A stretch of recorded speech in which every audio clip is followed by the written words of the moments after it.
Shout out to Squarespace for sponsoring today's video. Stay tuned near the end to hear more about that great sponsor.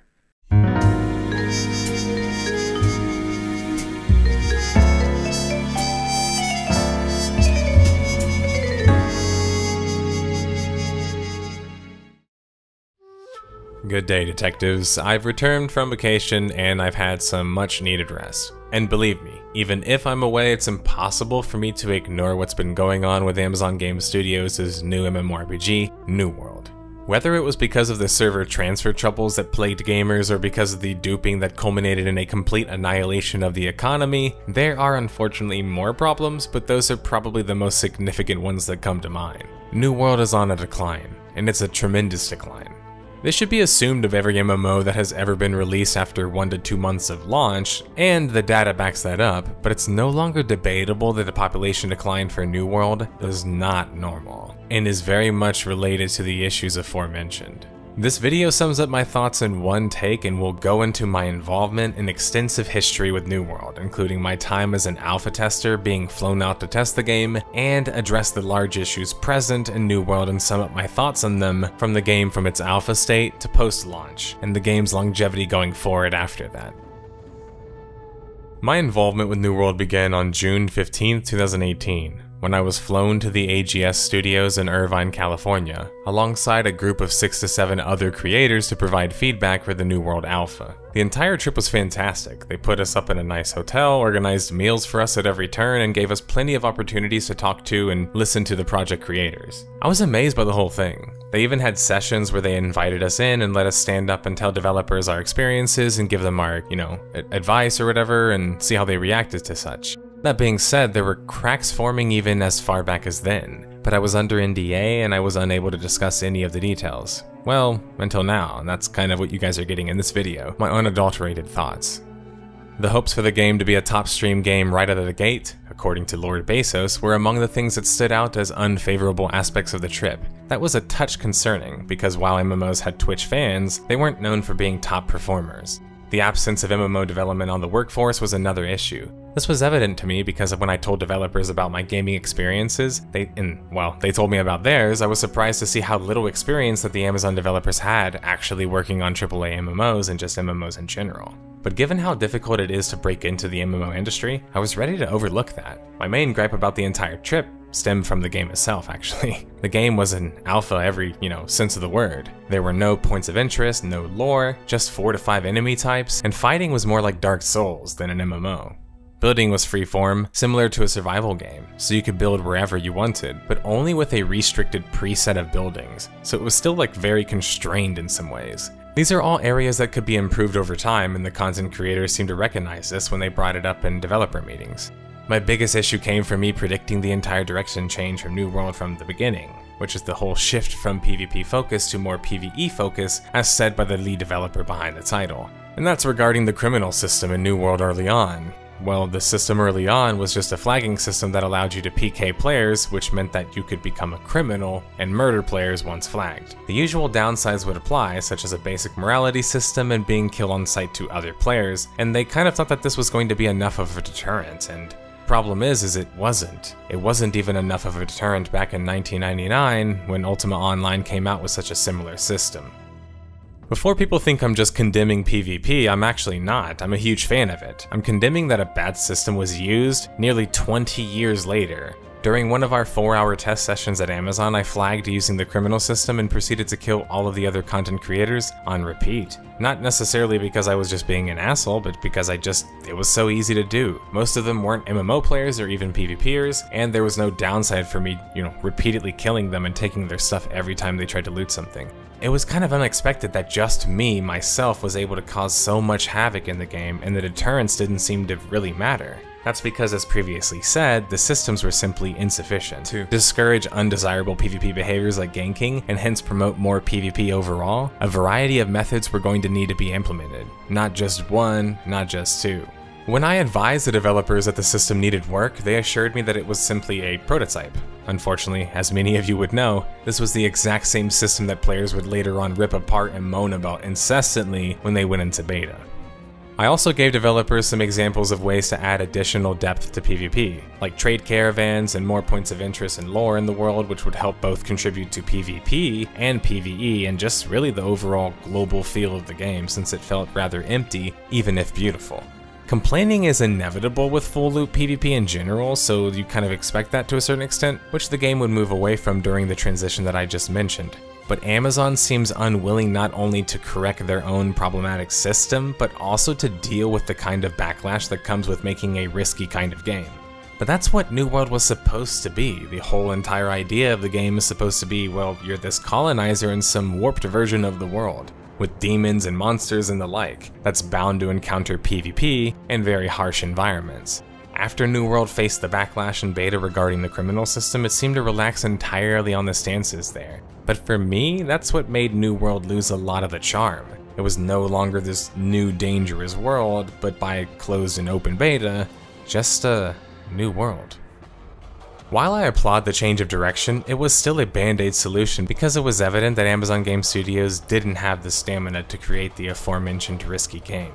The game was never intended to be a PvE, raid-focused, or dungeon-based game. As a result, Amazon Game Studios would have to postpone the game in order for them to focus on developing interesting PvE content, which the game was severely lacking. That would push the game back about a year. The good news was, though, that New World's bones were sound. The engine, the graphics were capable of impressing most MMO users, including myself. And there was a chance that they could get the content ready in time for a launch that inevitably was going to be forced, as The Crucible, which Amazon Game Studios also launched and I covered on my series, Death of a Game, showed. But over the course of 2020 through 2021, New World would undergo many changes.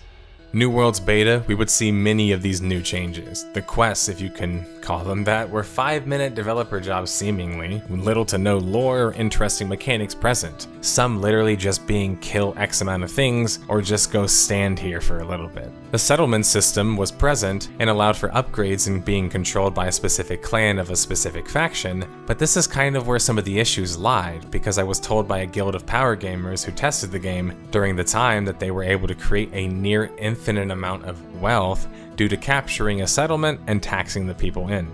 In beta, this such obvious issue being present I knew was going to spell disaster later on if unchecked for the game's economy. Unfortunately, that much would be true when AGS would literally, post-launch, shut the game's economy entirely off after rampant duping broke the economy. Despite a poor economy, poor questing content, and no raids in sight yet, I still enjoyed the beta period of New World because the game was still at its core about leveling up and exploring the environment. The sound design was impeccable, whether you're cutting a tree or hearing someone else cut one in the distance, or doing what I did a lot of the time, firing your rifle. Couple this with the game's impressive visuals, and the core gameplay loop in the game, at least in my opinion, was good enough to keep players busy for hundreds of hours, and potentially buy AGS the time they needed to bring yet more content to the game. Trying to continuously satisfy an in-game PvE content cycle, though, is often foolhardy, as historically only the most successful MMOs have been able to do that for long periods of time. In Amazon's case, they didn't really have any other options. New World would launch September 28th, 2021, and unfortunately, these issues would persist. The economy is, as mentioned, in shambles, the PvE content is as expected, very limited, and people are still awaiting the raids. And no, the memes about, oh, well, you guys played the game so much and then you're wondering why there's no content, those memes don't really apply because, well, they delayed the game a year. So that's not a good excuse for them to not have game content playable. And it's understandable for players to want more content in such a limited shelf life style of content game that after consumption is rarely going to be revisited. AGS also promised people they would allow for easy transferring of servers, so players wouldn't have to stress about being able to play on the same server as their friends because Amazon, yes Amazon, the one who basically runs the server world, didn't expect enough load and needed more time to erect more servers. Unfortunately, once people chose their servers, the transferring was not as easy as expected. They had numerous issues regarding transfers, and the transfers were delayed for a solid month before even happening. This was a crucial blow to New World, because the craze of launching a new world, no pun intended, is part of the charm of a virtual world. Another part of the charm is socialization, and the ability to play with your friends. Players weren't able to do that now. or were facing difficulty doing such. On top of this, you have the aforementioned natural downtrend of an MMO post-launch, and the population after a mere month was down from a very impressive 900,027 peak players to 512,322, a 41% drop in players. While I think you can argue this is part of the natural downtrend that I mentioned many times, if you look at the more recent numbers as of November, these are only going to continue to drop well below 300,000 players, which I think is a sign of these issues causing a loss of players. While the idea that more content can just fix many of these problems is nice and bring back many of the old players, it's not really realistic when the economy of the game is all but ruined on many of the servers. So there's not much incentive for new players to get started or old players to return to such. So what about my interest in the core gameplay loop, since I mentioned I really enjoyed that part of New World? Well, tragically, that part was maimed too. After the beta, it seemed in either a desire to make controllers compatible at a later date or make the game easier, New World would have more sticky targeting than before. This makes the game feel less like an action game and feel more like a typical MMO with realized action combat or simulated action combat or whatever you want to call it, which makes it and the abilities present in the game feel more deliberate because, well, they're trying to make it feel like more of a typical MMO. But this also affects the movement of the game because now you can instant cancel movement options, and now the animations will just instantly cancel. It makes for janky looking movement when you quickly turn direction, which kind of ruined the roleplay and visual aspects of the game to a certain extent. Before, the movement in the game was more deliberate and slow, so you had to be tactical with your movement options, and you couldn't just spam them. The developers even agreed with us content creators back in alpha testing when we said that we actually liked the Dark Souls style combat. Now the movement is snappier, but not in a good way in my opinion. It feels more plasticky and fake, and more like a typical MMO I might say, which I need to point out is literally never something you should strive for. MMO combat is horrible, compared to nearly any other genre. It's not a genre known for needing amazing combat though, due to a plethora of social systems and economic aspects, but even those were severely lacking in New World, and I don't have the highest hopes for the game going forward because of that.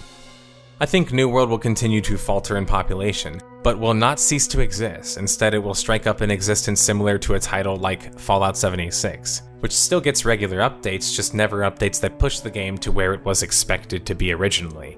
Before people post to, what about Final Fantasy XIV and what about No Man's Sky? Those are exceptions, not the rule. Remember Anthem? They promised a reboot too. Remember Artifact? There's many more examples of games that promised returns that failed to do such. The reason I don't have high hopes for New World's return is the game's systems, to put bluntly, are incredibly simplistic. Let's take crafting as an example. You mine for resources and you use the resources to make weapons. But why do you even need to do that when the market is flooded with free weapons practically, spawned throughout the world that cost dirt cheap on the auction house? On top of that, there's no reason to mine when you can salvage endlessly and get resources that you need.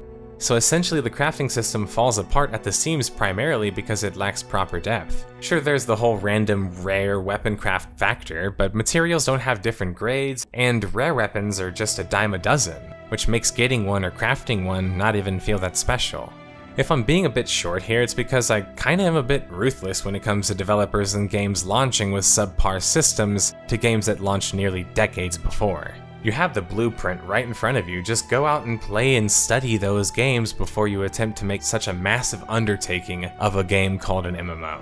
New World doesn't have a content problem, guys, it has a mediocrity problem. But the mediocrity problem can be solved by shipping more content. Because clearly there's still people willing to play that version of New World. There's not much competition out there after all, and the game still handles better than Elder Scrolls Online. But just don't expect New World to wow from this point on, and if they do, I'll make a video personally admitting that I'm wrong and take my licks. Until then though, detectives, as I believe I've gone on enough about my thoughts on New World, my history with the project, and my thoughts on the longevity of the game, I'll leave you guys. Thanks for watching, guys. Thanks Squarespace for sponsoring today's video. What is Squarespace, you say? Well, Squarespace is an easy-to-use, powerful, and beautiful online platform where you create your very own website with the help of their templates and service. You can then connect with your audience through members-only content, manage members, send email communications, and get audience feedback, all on Squarespace. You can track things like unique visitors, page views, and even get insight into which are your top traffic sources. You can automatically push your website content to your favorite social media channels too, so people can follow you there as well. Squarespace can even help you set up your e-commerce easily through the platform, allowing you to manage inventory, promote products, and streamline any bookkeeping needs. You can then take your products and ship them globally. Go to squarespace.com for a free trial, and when you're ready to launch, go to www.squarespace.com/nerdslayer for my code to save 10% off your first purchase of a website or domain. Thank you again, Squarespace, for sponsoring this video.